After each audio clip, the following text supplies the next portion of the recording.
Hello tankers and tankettes, welcome to the first of a new format. This is my inaugural Patreon supporter video, and if you're not aware, I have a Patreon and I've basically set up one of the subscriber levels so that if you are supporting me over that level, then I'm going to do this fortnightly video where I have a kind of a highlight of what my supporters have been up to in tanks, warplanes, warships, even War Thunder, anything with replays that you can send to me basically. So we're starting off with Manty 111 in the Stug 3, and this is pretty bad matchmaking. In fact, this is about as bad as it can get. He is with three platoon mates, two platoon mates, I can count, and they are both in tier 5 mediums. He's in the Stug, which is a pretty capable little machine, and I didn't hang on to my own, but I know people that swear by it as a kind of a fun tier 5 that they hang on to just for de-stressing, because it's very mobile, it's pretty stealthy, the view range isn't great, but anyway. So it started off as a fairly kind of standard start to this particular Abbey match, but unfortunately, as it turned out, the enemies had a strong presence on the coastal path, and they were able to overpower the KV-3 and his support, and now the cap is being directly threatened. Manty saw it coming, however, and was able to use his mobility to get out of the way quite effectively. Because this thing, I mean, one of the strengths of it, one of the reasons why it is a popular machine, is it can get around pretty quickly. But it has some downsides as well. One of them is the view range isn't particularly good, and as you can see, Manty's using vision equipment and a camo net. But the other thing is it has a fairly limited ammo capacity, and he's got to be quite careful about the shots he takes. And I know, like the recent Achilles video I put up, the last of my own replays, that was a thing where I ran out of ammo, which I've never actually done in the Achilles before. It's even easier to do in this. So unlike the Achilles video, you have to not do what I was doing, you have to place your shots a bit more carefully. So they take care of the capping mediums, but that just leaves the Tiger P. The Fireflies come back to help him. He lost one of his platoon mates. We lost the the friendly Tiger P, but the T-29 is still alive in the middle. Churchill 7 hasn't been seen in a while. There's still a T-25-2 around somewhere, and it's a pretty tense situation with about 6.5 minutes left on the clock. So the cap is in danger, but in terms of the balance of forces, well, it's actually slightly in Manty's team's favour. They've got the cap reasonably locked down. The Tiger can't actually go forward and cap actively without being shot by Manty and this Firefly. The T-29 in theory also could support from the middle, although the T-29, well, he's got 4 kills, but he's in a T-29, and the T-29 is pretty forgiving. He turns out to make some fairly significant tactical mistakes later on. So the Firefly is going to have a peek around the corner, and unfortunately that's going to cost him, because guess where that Churchill was? Yeah.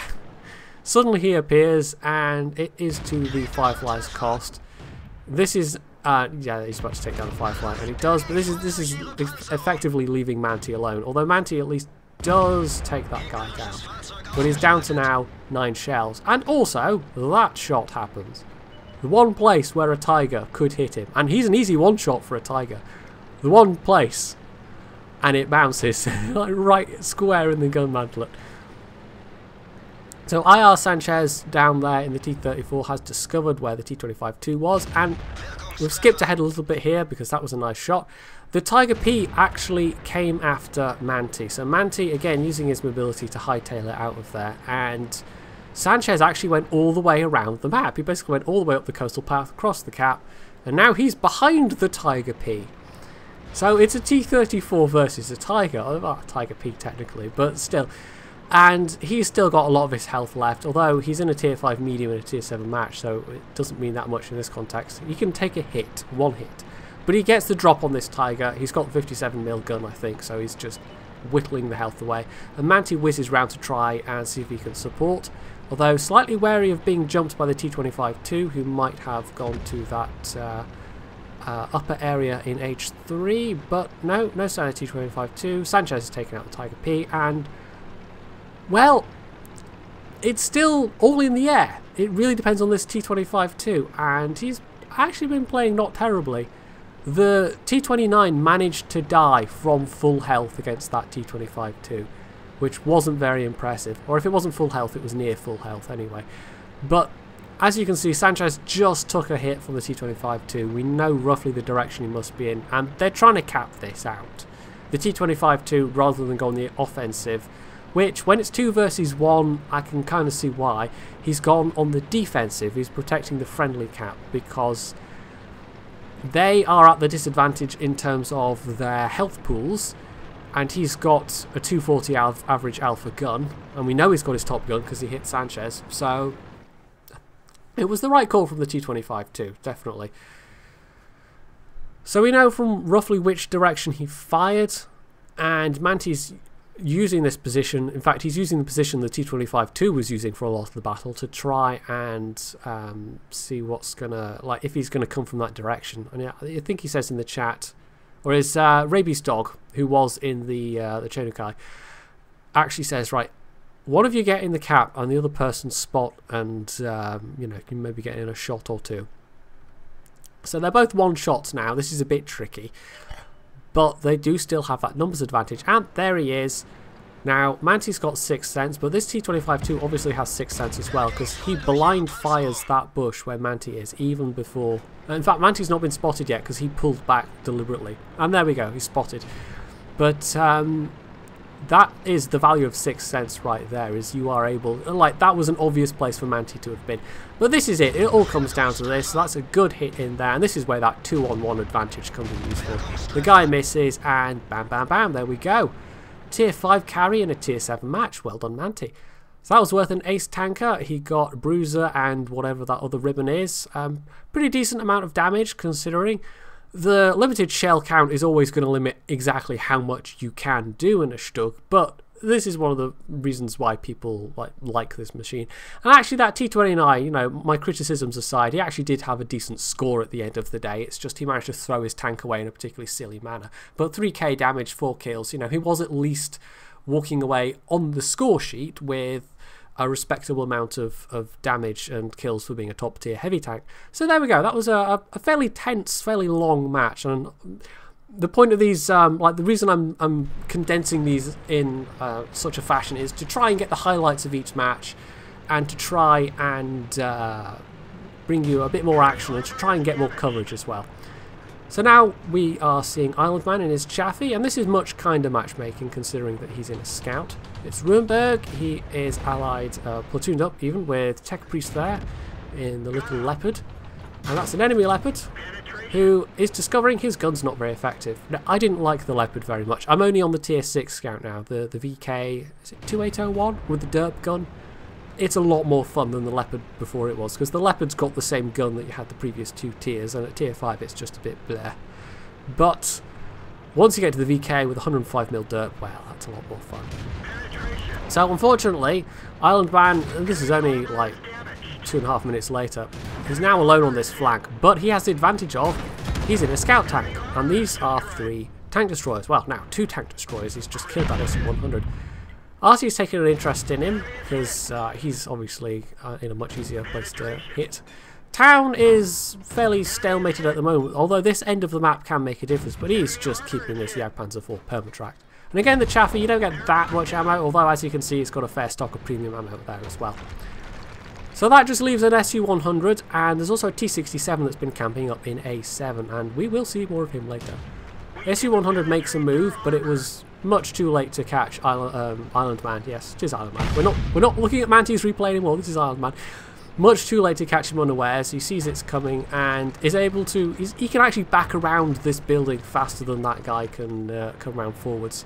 So that's the advantage of being in a light tanker, a scout with a turret versus a tank destroyer that doesn't have a turret. And again, just utterly abusing the position he's in, or well, making full use of it, shall we say, and punishing this SU-100 greatly. So even though it was 3-on-1, and he did have a little bit of help there, the SU-100 actually came to support him, but even though it was 3-on-1, he was able to take maximum advantage of that.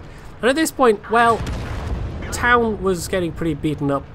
We're down to a Tog and a Burt, and Island Man. The SU-100 is still on the eastern flank, but they are at least all low enough health that he can just steam in here and get that remaining damage, get those remaining kills. And that is more to do with the friendly Type 58 than any other tank, because be able to see at the... oh, there's that Hummel again trying to hit him. on the end score screens that most of the team really didn't do a whole lot. Like Island Man's damage right now is already enough for a high caliber, and he's going to get even a little bit more. But the Type 58 was really the next best on the team in terms of the damage. And oh yeah, that is that T67. He's been camping there the whole battle. And the SU-100 not having his last position markers turned on, which is now a default World of Tanks feature. I highly recommend you use it if you don't have it turned on. Basically approached over the open field and made himself easy prey for that T-67. But meanwhile, Island Man moving up, taking out the RT. T-67, of course, is going to know fully where he is now. But that SU-100, before he went down, at least got in a hit. So Island Man just needs, what, 2 shots? Unfortunately, yeah, he bounced that one, but he's taken 1 hit, but he bounced 1 in return. And at this point, he just a little overconfident in his reload skills, unfortunately. He did get that hit in, though. This guy is super low health. And it's all down to Bert the Avenger. We believe, Bert, we believe, you can do it. And bear in mind, this is a 9.7 replay, so, you know, this is not old Bert. This is new, slightly less good Bert, but Bert still got it. Bert still knows what he's doing. So, takes out that low health T-67. Again, an ace tanker, that's going to be a theme. Walks away with a high caliber and a top gun. Very nice. And as you will see from the next screen, yes, he has by far the most damage on his team. But the Type 58 did alright as well. And really, it all came down to that Bert, who was 3rd place on the team. 1500 damage, 3 kills. Not that much XP, but Island Man was walking away with all the XP in that one. 1500 base XP, 2300 damage, 7 kills. If he'd killed that T-67, if he hadn't had that 1 unlucky bounce, although he had, you know, his tank was bounced on in return, that could have been a Radley Walters, but as it was, sadly not. Next up, we have pretty much a full replay because it's a pretty short replay. I mean, both of those previous 2 ones were fairly condensed, but this is Connor Dino. I'm just going to call him Connor. I think that's easier. And this is the Cromwell B, the Berlin trio, the British medium elite, basically Cromwell, even though the gun isn't technically the eleted gun. It behaves like the eleted gun, essentially. And it is a pretty decent machine. In fact, in some respects, it is better than the regular Cromwell. The ground resistances of this thing are... they're enough to make a significant enough difference that you feel it, and a lot of people, myself included, were getting confused by the hull traverse. And that's one of those things that apparently I've just never understood correctly, is how hull traverse in this game works. But the difference with just the ground terrain resistances, and it's one of those funny hidden stats that you don't normally see, but it's enough to make it, it's enough to fool you into thinking that the hull traverse is better. And the acceleration is certainly better. So, yeah, a lot of the times on a lot of terrains, this is going to be better than a regular Cromwell. And it's a premium, so it makes premium credits and it makes premium XP, which is very nice in a lot of circumstances. So this is a typical Stalingrad game. Most of a team goes to one flank or the other, and in this case, most of both teams seem to have run into each other, because mostly it's, well, they are on opposite flanks, but not this time round, and that's sort of unusual. Now, Wargaming have actually said, and again, tracking a tank destroyer. Well, he's trying. That first shot doesn't actually do it, and then he does. And then the guy repairs, but doesn't move, which is a bit fatal. And then he takes him again. So, yeah, this map, Wargaming have said actually they think it's a bit problematic because this is just what I've gleaned from the Q&A answers that are on Rita Gamer's blog. But the fact is that it ends up with this weird gameplay so often that it's very, very hard to, like, you just go where the most tanks are when you're playing this, because otherwise 9 times out of 10 you're just going to be on the flank that gets horribly overrun. But because in this case most of each team have run into each other, for a medium tank, a very mobile medium tank like the Cromwell B, well, even in this matchmaking, because technically it's a tier 8 battle, and oh yeah, that guy was, I don't know, damaged ammo rack maybe? He's able to just use his mobility. He's already taken out a Rheinmetall from full health. I don't know why, the guy repaired his track and then didn't move. I don't know what that was about. But he's seriously racking up the damage here. This is turning out to be a very good game indeed. So he's got this Firefly in his sights, takes him out, very nice. And that's a Burt, and that's a penetrating Burt hit. And it's really quite lucky it didn't do more kind of module and crew damage than that, because that penetrating HE hits can potentially really wreck your tank. As it was, he lost a whole chunk of health and his least important crew member, so he's not going to bother healing that guy. He also doesn't have to use his repair kit, which is very handy as well. But meanwhile, this has turned into, well, the two tanks that were on the left flank, on the western side, the Tiger P and the T-150, they're still very much alive and kicking. So, even though the enemy team knows exactly how few defenders there were there, the IS-3 on the enemy team just kind of hung around near his base the whole game, and yeah, that was kind of a waste on his part. Like, that was not really a good move. Connor, meanwhile, sitting with his back towards the enemy. Not usually a wise plan, although not that it's going to make a difference in the Cromwell. It is going to get penned either way, front or back, unless he's incredibly unlucky. But if you get hit in the rear, you're much more likely to get set on fire or to take engine damage, so on that basis alone. Anyway, he moves up against this Indian Panzer, who's moving against the KV-13, and takes full advantage of the distraction, although the Indian Panzer rapidly backs off when he realises what's happening. But he's still not particularly paying attention. Like, he's still so focused on that KV-13 that he immediately pops out again. Maybe he just kind of peripherally thought that Connor was just backing off totally. But anyway, I saw that coming before Connor did, by the way. That comet hit. I was like, I was just looking at that when I first watched this replay, thinking, has that comet got a shot? Yes, it did. And unfortunately, Connor realised that a little too late, but he had the hit points to take the hit. We've conclusively won at this point. Connor's done over 2,000 damage. He's got 4 kills. I mean, there's no doubt he's going to have a good result out of this.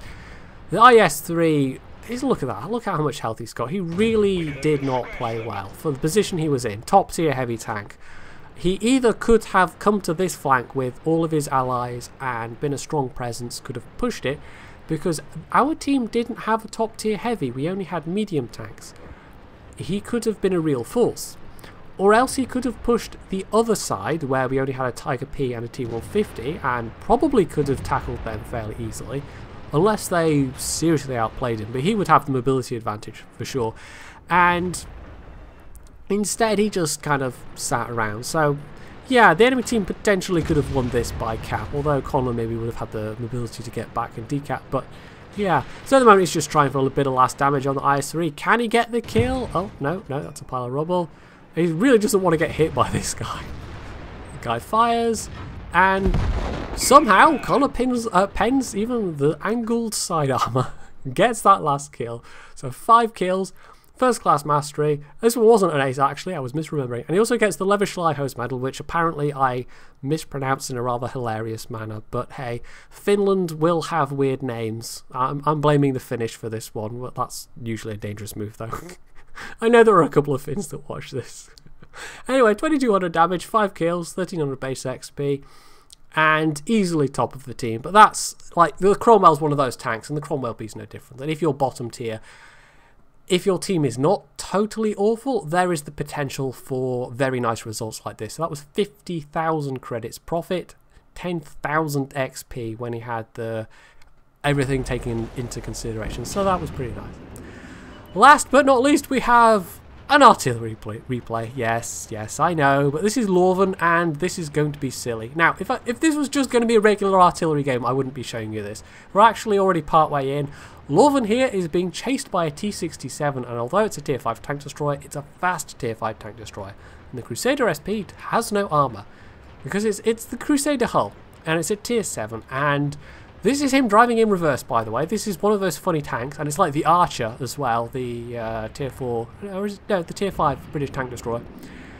The forward and reverse are kind of swapped around, so that if you want to drive at your fastest, you have to drive backwards. Yeah, it can be confusing. So, the T-67, yeah, no. The gun on this thing's pretty terrible, but it can certainly take out a T-67 with absolutely no problem at all, because the T-67 has A, no armor, and B, it has really no armour. And also it's tier 5, so it has no hit points, but mostly it has no armour. But anyway, this side is, like, this team was rapidly collapsing. Again, a T29, and maybe the last one in Mantis battle I was unfairly picking on, but this one, he's full health, and his sole contribution to this battle was to go and sit in the cap. Yeah, no, that was not a good use of a top tier heavy tank at all. That was much like the IS-3 in the last battle, and he's going to get punished for it heavily. There's still 2 enemy artillery left, and he's just taken a big hit there. This Comet, well, he's just run into a building. This is the only shot you're going to see in this section of this replay where you actually, yeah, and yes, he's using the artillery assist mod here. This is actually a slightly old replay, it's like 9.5, 9.4, something like that. But that's the only shot you'll see him take in proper artillery view. He's already shotgunned that T-67, and oh boy, yes, there's more to come. So, the T-29 got artied, predictably. The friendly arty, the GW Panther, yes, tier 7 German, also got artied, and this is not looking good. Now, it's a Jagdpanther who's low health, we know that. It's a flak bus, again, a weakly armoured tier 5 tank destroyer and 2 artillery. But if they work together, if they're coordinated, surely they can take him out easily.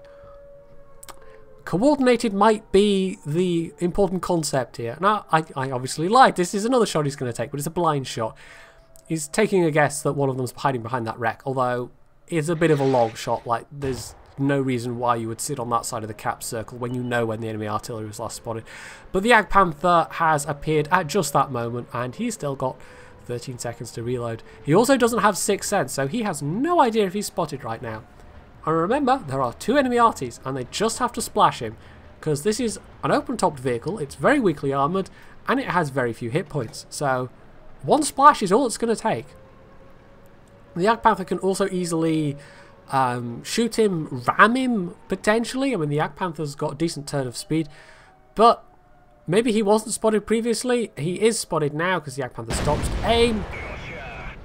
But it's all a little bit too late. So Lorven immediately gets moving again, and there's our first artillery shell. There's going to be another one in a second, I think, if I remember. Yep, there it is. There's one vehicle in the cap. Could be any of the 3, although the Su-14-1 seems the least likely because it's very slow. The Hummel's reasonably mobile. It's probably the flak bus. And if it's the flak bus, well, all of the tanks that are left have basically got forward fixed guns, essentially. And his only real advantage is speed. He's probably got, well, actually no, the flak bus has got a reasonable amount of speed. But I mean, they don't quite know where he is right now, and he's just going to spot with these bushes. He does have a camo net, but no binoculars or anything like that. But it's surprise. Surprise is his only real, like, he can be fast and he can be coming in from an unexpected direction. So that's really 2 advantages. Yeah, again, I'm going into Spanish Inquisition territory there. I think I did that on one of my recent videos. I was like, our only weapons are fear and surprise. Oh, let me come in again. But anyway, now look at this. Just casually, like, la la la la la la la la. Flak bus was looking the other way. Takes out the flak bus first. And there's that forward gear that's actually the reverse gear. And he just manages to hug the side of the Hummel in time. And if I were the Su-14-1 at this point, I would say team damage be damned and take the shot. Because although you might kill the Hummel, you would definitely also kill Lorven. And at that point, you've won the game. But Lorven's just able to sit behind this guy. And then he can just reverse up slightly so he doesn't dirt himself. Which is unlikely with this gun. It has very... this is one of the worst tier 7 artilleries. Like, it is... I found it incredibly frustrating to play. As you may or may not know, I played up through the British arty line to get to tier 9. But anyway, the speed is one of the few good things about it. The gun's pretty terrible. The Su-14-1 kind of panic fired. He was already partly reloaded, and there we go. Just casually, you know, why not? So that was Defender, High Caliber, Top Gun, Ace Tanker, just casually derped the last remaining tanks. Pretty much all shotgunned, and yeah, apart from, I think, what, 2 or 3 hits at the start of the match, most of the damage he did was kind of face to face. So That was, again, easily top of the team, damage and score-wise. He carried in what I consider to be one of the worst tier 7 arties in the game, and did it all in absolutely fine style. So, yes, this is why I debated showing this one, but I felt that that was a sufficiently entertaining ending. Like, a lot of artillery players would have just let them cap. But in this particular artillery, he thought, nope, I'm going to use the few advantages I've got, I'm going to drop in on them and shotgun them to the face. And he did, and won the day. So there you go. As for the new video format, well, I'm quite keen to hear what you all have to say about it. It might get tweaked a bit as we go along. I might end up doing more shorter clips, or it might stay like this. We might have just a couple of more kind of condensed replays. But yeah, on the whole, I'm fairly happy with this idea. It's just some of the details might change a bit. So yeah, leave your thoughts below if you have any. So otherwise, you can do the usual things. You can hit the like button, you can leave any other comments, you can subscribe to my channel if you aren't already, and as always, stay tuned for more.